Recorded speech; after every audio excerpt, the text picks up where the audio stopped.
अच्छा, डिप्रेशन कितने प्रकार का है वो जो आप पूछ रहे थे, उसमें मैं कुछ कुछ डिप्रेशन का नाम बताऊंगा। जैसे कि मेनली हम लोग बोलते हैं एंडोजिनस डिप्रेशन, या इसको हम बोलते हैं बायोलॉजिकल डिप्रेशन। बायोलॉजिकल डिप्रेशन में भी ग्रेड होता है, माइनर डिप्रेशन, मेजर डिप्रेशन और एक होता है मॉडरेट डिप्रेशन। उसके बाद एक प्रकार का डिप्रेशन होता है जिसको हम बोलते हैं डिस्थाइमिक डिसऑर्डर। डिस्थाइमिक डिसऑर्डर क्या होता है? ये व्यक्तित्व के साथ जुड़ा रहता है। मतलब कुछ कुछ व्यक्ति ऐसे रहते हैं जिनका व्यक्तित्व उदासीन व्यक्तित्व है, वो हमेशा उदास रहते हैं, चुप रहते हैं, एनी टाइम उदास रहते हैं, चुप रहते हैं। लेकिन उसमें उनका फैमिली लाइफ में कुछ प्रॉब्लम नहीं आता है, उनका ऑक्यूपेशनल लाइफ में भी कुछ प्रॉब्लम नहीं आता है, अपना वैसे रहते हैं। हाँ, जब डिप्रेशन माइनर डिप्रेशन या मॉडरेट डिप्रेशन या मेजर डिप्रेशन में आता है, तब डिप्रेशन का क्लासिकल लक्षण होता है। अब ये जो बायोलॉजिकल डिप्रेशन होता है, ये मेनली ब्रेन में केमिकल चेंजेस को होता है। केमिकल्स में ब्रेन में जो मेजर केमिकल जो डिप्रेशन कराता है, उसमें मेन केमिकल का नाम है सीरोटोनिन। सीरोटोनिन को हम लोग को हिंदी में बोलते हैं हैप्पी हार्मोन। तो अच्छा, सीरोटोनिन का अलावा डोपामिन होता है, एड्रेनालिन, नॉर एड्रेनालिन होता है। ये सब केमिकल जो ब्रेन में बनता है वो भी डिप्रेशन का कारण बनता है। ये बायोलॉजिकल डिप्रेशन के अलावा एक होता है रिएक्टिव डिप्रेशन। रिएक्टिव डिप्रेशन ज़्यादातर स्ट्रेस के कारण से होता है। किसका फैमिली में कोई नुकसान हो गया, किसका फैमिली में देहांत हो गया, किसको कुछ फाइनेंशियल नुकसान हो गया, कोई परीक्षा में फेल हो गया, किसका रिलेशनशिप ब्रेकअप हो गया, उसके कारण स्ट्रेस बढ़ के उसको रिएक्टिव डिप्रेशन होता है। एक प्रकार की डिप्रेशन को हम बोलते हैं बाइपोलर डिप्रेशन। उसमें डिप्रेशन भी होता है और फेज वाइज मैनिक डिसऑर्डर होता है। एक फेज में डिप्रेशन होता है, दूसरे फेज में मानिया होता है। फिर यूनिपोलर डिप्रेशन होता है जिसमें सिर्फ डिप्रेशन का एपिसोड होता है। अभी डिप्रेशन होगा, 2 महीना, 4 महीना, 6 महीने के बाद ठीक हो जाएगा, फिर 2 साल ठीक रहेगा, फिर डिप्रेशन होगा। उसको यूनिपोलर डिप्रेशन बोलते हैं या रिकरेंट डिप्रेशन बोलते हैं। और अलग अलग प्रकार की डिप्रेशन है, मैं बस नाम बताऊंगा। एक को बोलते हैं एजिटेटेड डिप्रेशन, फिर मास्क डिप्रेशन, फिर पोस्टपार्टम डिप्रेशन, फिर सीजनल अफेक्टिव डिसऑर्डर। अब सीजनल अफेक्टिव डिसऑर्डर के बारे में थोड़ा सा मैं समझा देता हूँ। सीजनल अफेक्टिव डिसऑर्डर मतलब वो सीजन वाइज होता है। डिप्रेशन कुछ कुछ लोगों को एक पर्टिकुलर सीजन में डिप्रेशन होता है। ज़्यादातर जो शरद ऋतु होता है और जो वसंत ऋतु होता है, ये 2 ऋतु में कुछ कुछ लोगों को डिप्रेशन होता है। और हर साल शरद ऋतु और बसंत ऋतु में उनको डिप्रेशन होता है। उसको सीजनल, मौसम के अनुसार भी होता है। बिल्कुल, मौसम के अनुसार होता है। उसको सीजनल अफेक्टिव डिसऑर्डर बोलते हैं। कई प्रकार के डिप्रेशन एरिया वाइज भी होता है। जैसे कि भारत का नॉर्दर्न एरिया है, राजस्थान, आपका पंजाब, दिल्ली, हरियाणा, ये सब एरिया में डिप्रेशन ज़्यादा होता है। अच्छा। बाकी जो आपका ईस्टर्न एरिया हो गया, उड़ीसा, वेस्ट बंगाल, आपका थोड़ा सा वेस्ट बंगाल के इधर आएंगे, झारखंड, बिहार, इस सब एरिया में डिप्रेशन नॉर्दर्न एरिया से थोड़ा कम होता है। ये जो ईस्टर्न एरिया होता है उसमें स्किज़ोफ्रेनिया नाम की बीमारी ज़्यादा होता है। छत्तीसगढ़ में थोड़ा सा मीडियम मिक्स बीमारी रहता है। डिप्रेशन भी होता है और आपका स्किज़ोफ्रेनिया भी होता है, क्योंकि छत्तीसगढ़ लगभग सेंट्रल इंडिया में आ जाता है। हाँ, एक प्रकार की डिप्रेशन होता है जिसको हम साइकोटिक डिप्रेशन बोलते हैं, जिसमें उदासी की लक्षण भी रहता है और थोड़ा सा शंका बहम की लक्षण रहता है। फिर डिस्थाइमिक डिसऑर्डर होता है, साइक्लोथाइमिक डिसऑर्डर होता है, और 2-3 प्रकार के डिप्रेशन ऐसा होता है। वो डिप्रेशन का ही मेन लक्षण रहता है, लेकिन उसका ग्रेड चेंज हो जाता है। जैसे कि रिटार्डेड डिप्रेशन होता है।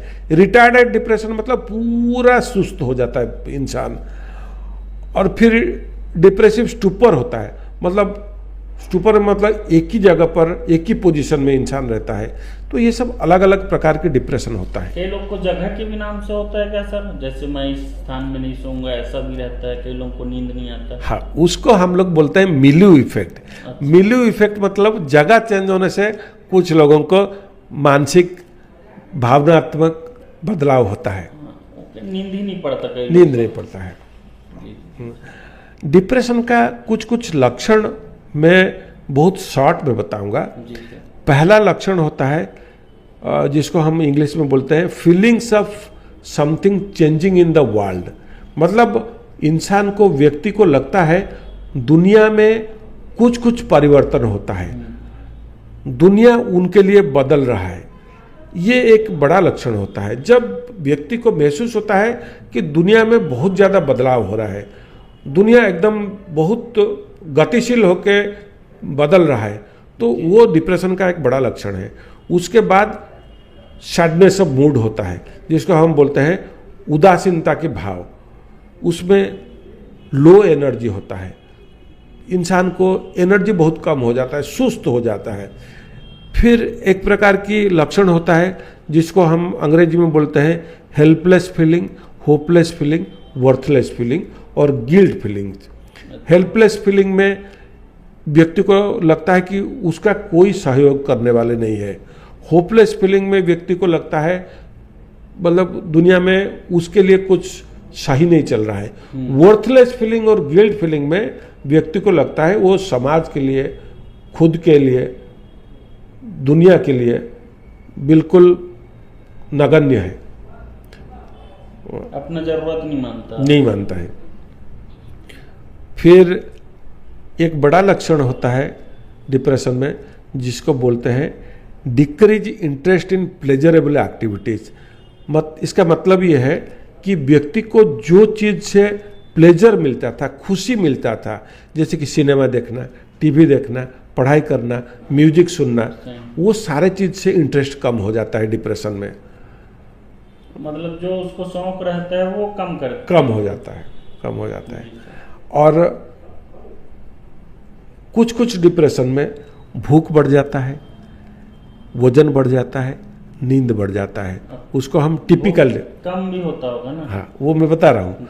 कुछ कुछ डिप्रेशन में भूख बढ़ जाता है, वजन बढ़ जाता है, नींद बढ़ जाता है। उसको हम टिपिकल डिप्रेशन बोलते हैं। वही डिप्रेशन में एटिपिकल सिम्टम जो रहता है उसमें भूख भी कम हो जाता है, वजन भी कम हो जाता है, नींद भी कम हो जाता है।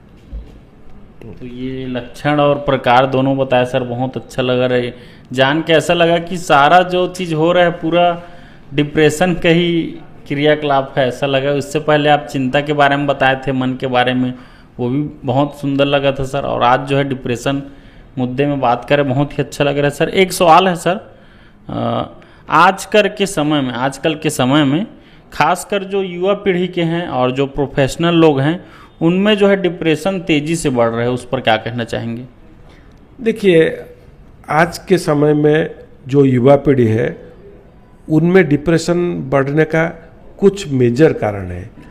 एक तो आज के युग में दुनिया, पूरे विश्व इतने गतिशील होकर बढ़ रहा है, हर चीज में बदलाव आ रहा है। पहले सिर्फ दूरदर्शन था, अब आज के ज़माने में हर राज्य में 50 तो टीवी चैनल हो गया है, सोशल मीडिया आ गया है। ये सबसे युवा पीढ़ी को बहुत स्ट्रेस बनता है। दूसरा चीज़ एक होता है एक्सपेक्टेशन लेवल, मतलब जो अपेक्षा में खुद के अपेक्षा बढ़ जाता है, परिवार के अपेक्षा बढ़ जाता है, जो पीयर ग्रुप्स, जो फ्रेंड सर्कल का अपेक्षा बढ़ जाता है, टीचरों की अपेक्षा बढ़ जाता है। इतने सारे अपेक्षा जब बढ़ जाता है, जब बच्चा उसको पूरा नहीं कर पाता है तो उसको डिप्रेशन होता है। अब जब डिप्रेशन होता है उसमें होता क्या है कि बच्चा दुखी रहता है, स्ट्रेसफुल रहता है, फिर उसमें एडिक्शन आ जाता है। जब एडिक्शन आता है तो तकलीफें और बढ़ता है।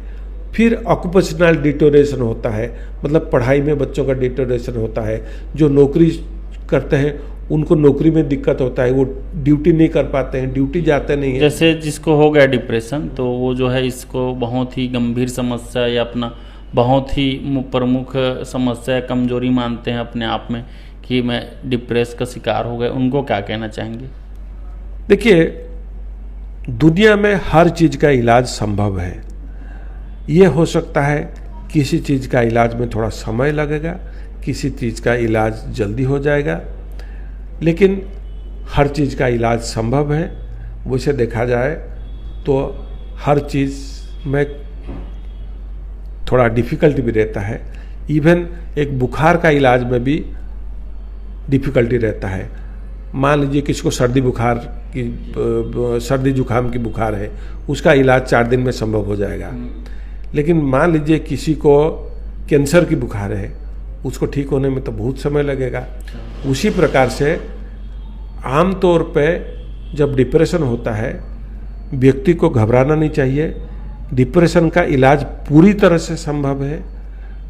डिप्रेशन जब शुरू होता है, प्राथमिक रूप से व्यक्ति को अपने घर में बताए, उसके बाद व्यक्ति को अपने जो फ्रेंड सर्कल में बताना चाहिए कि उसको इस प्रकार की डिप्रेशन के लक्षण हो रहा है। फिर प्राथमिक चिकित्सा के लिए कोई चिकित्सालय में जाए। फिर वो जब प्राथमिक चिकित्सालय में उसका इलाज करेंगे, जब प्राथमिक चिकित्सालय के डॉक्टरों को लगेगा कि इनको हायर सेंटर में भेजा जाए, कोई साइकाट्रिस्ट के पास भेजा जाए, तो वो भेजेंगे तो जरूर व्यक्ति को साइकाट्रिस्ट से कंसल्ट करना चाहिए। और देखिए, एक चीज़ आपको बता रहा हूँ, आज के समय में भारत विश्व का सबसे डेवलपिंग देश है। भारत में आज के समय में हर जिला में मानसिक चिकित्सक है।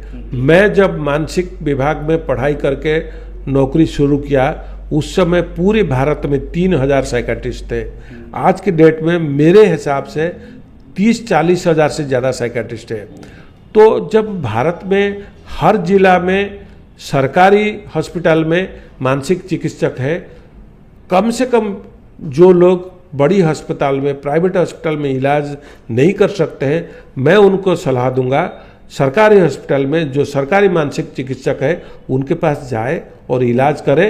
डिप्रेशन का इलाज पूरी तरह से संभव है अगर डॉक्टरों की सलाह मान के दवाई खाए। और दवाई खाने के अलावा बहुत सारे चीज़ करना है जिसको हम रिहैबिलिटेशन बोलते हैं। रिहैबिलिटेशन में आपका खेलना, एक्सरसाइज करना, योगा करना, मेडिटेशन करना, रिलैक्सेशन थेरेपी लेना, म्यूजिक सुनना, अपना ड्यूटी पे मन लगा के ड्यूटी करना, ये सब रिहैबिलिटेशन में होता है। रिहैबिलिटेशन भी डिप्रेशन का एक बड़ा इलाज है।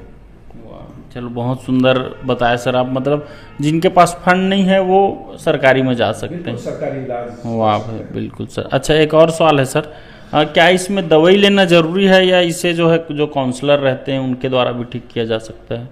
देखिए, यहाँ पर काउंसलर का जो कंसेप्ट है ये थोड़ा सा अलग तरह का चीज़ है। आमतौर पे लोग जिनको काउंसलर समझते हैं वो मेडिकल काउंसलर नहीं होते हैं। मेडिकल काउंसलर एक क्वालिफाइड साइकाट्रिस्ट होता है और उसमें भी सारे साइकाट्रिस्ट काउंसलिंग देते नहीं हैं। पूरे भारत में कुछ साइकाट्रिस्ट है जो क्लिनिकल इलाज करने के बाद, क्लिनिकल इलाज मतलब दवाइयों के इलाज करने के बाद वो काउंसलिंग देते हैं, साइकोथेरेपी देते हैं। काउंसलिंग में भी अलग अलग प्रकार की काउंसलिंग है। 20 प्रकार की काउंसलिंग है, 20-25 प्रकार की साइकोथेरेपी है। तो अलग अलग प्रकार के डिप्रेशन के लिए काउंसलिंग भी अलग अलग प्रकार है। जैसे कि मैं अपने विभाग के लिए अपोलो हॉस्पिटल में एक काउंसलिंग सेंटर खोला हूँ जिसको मैं ये नाम दिया हूँ सेंटर फॉर इंटीग्रेटेड काउंसलिंग। इसमें हम अलग अलग प्रकार की काउंसलिंग को थोड़ा मिक्स करके एक टोटल काउंसलिंग सेशन के रूप में काउंसलिंग देते हैं। आधा घंटा सेशन रहता है। अच्छा, चलो, बहुत सुंदर सर। एक और सवाल है सर, मेडिटेशन, योग और लाइफ स्टाइल में बदलाव कितना असर डालते हैं, क्या कहना चाहेंगे? मेडिटेशन और डिप्रेशन ये बहुत इंटरलिंक्ड है। जिनको डिप्रेशन होता है, अगर उनका डिप्रेशन का लेवल मेजर लेवल पे है, वो दवाई खाए। दवाई खाने के साथ साथ जब डिप्रेशन के लक्षण थोड़ा कम हो जाए, फिर वो मेडिटेशन में जाए। लेकिन जब डिप्रेशन का लक्षण ज़्यादा रहता है, उसमें मेडिटेशन कुछ काम नहीं करेगा, योगा कुछ काम नहीं करेगा, बल्कि वो प्रेसिपिटेट करेगा डिप्रेशन को। इसलिए डिप्रेशन का लेवल थोड़ा स्टेबल हो जाए, उसके बाद जब मेडिटेशन योगा करेंगे, फिर वो रिहैबिलिटेशन के हिसाब से व्यक्ति को सहयोग करेगा। अच्छा, एक और सवाल है सर, जिसको डिप्रेशन हुआ था वो ठीक हो गया, लेकिन उसके बाद भी उसको होने का संभावना है? देखिए, बिल्कुल डिप्रेशन जिसको होके ठीक हो गया है, उसको आगे भी डिप्रेशन होने का पूरी तरह से संभावना है। जीवन, देखिए, जीवन एक घटना से नहीं होता है, जीवन में करोड़ों घटना होता है। तो जब जीवन में करोड़ों घटना होता है, तो आप ये नहीं सोच सकते हैं कि एक बार जो चीज़ होगा वो आगे जाकर नहीं होगा। तो डिप्रेशन होके ठीक होके जीवन भर वो ठीक रह सकता है व्यक्ति, लेकिन डिप्रेशन होके ठीक हो जाने के बाद फिर डिप्रेशन रिपीट हो सकता है। एक और सवाल है सर, ऐसा कौन सा मिथ्य फैला हुआ है समाज में जो टूटना चाहिए आपके अनुसार डिप्रेशन को लेके?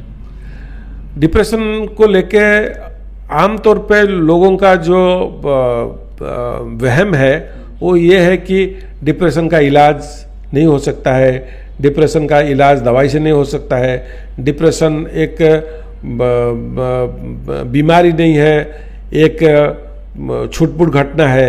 ऐसा नहीं है, डिप्रेशन एक छुटपुट घटना नहीं है, क्योंकि डिप्रेशन में कई सारी चीज़ है जिसको हम साइकेट्रिक इमरजेंसी मानते हैं, जैसे कि सुइसाइडल डिप्रेशन। सुइसाइडल डिप्रेशन एक प्रकार की डिप्रेशन होता है। यह डिप्रेशन का एक स्टेज है जिसमें व्यक्ति को उदासी की बीमारी के कारण से सिर्फ आत्महत्या का विचार आता है। वो एक साइकेट्रिक इमरजेंसी है। एक प्रकार का डिप्रेशन होता है जिसको हम बोलते हैं डिप्रेसिव ब्यूटिज्म या डिप्रेसिव स्टूपर। उसमें व्यक्ति पूरा चुप हो जाता है, उसके जबान से एक शब्द भी नहीं निकलता है, तो वो एक साइकेट्रिक इमरजेंसी है। तो डिप्रेशन का इलाज करना बहुत ज़रूरी है, लेकिन अगर डिप्रेशन के लेवल सिम्टम्स कम है, उसको व्यक्ति अपने परिवार में समाधान कर सकता है। अच्छा, एक और सवाल है सर, आप उन लोगों को क्या संदेश देना चाहेंगे जो डिप्रेस हैं लेकिन किसी को बता नहीं पाते और जो है बाकी लोगों से या अपने परिचित लोगों से जो है मदद मांगने में जो है घबराते हैं या डरते हैं? देखिए, परमात्मा सबको मन दिया है, तो इसलिए परमात्मा सबको मन का तकलीफ भी दिया है। और डिप्रेशन, जैसे कि मैं पहले भी बताया था, डिप्रेशन दुनिया का सबसे बड़ी बीमारी तो नहीं है, डिप्रेशन दुनिया का दूसरी बड़ी बीमारी है।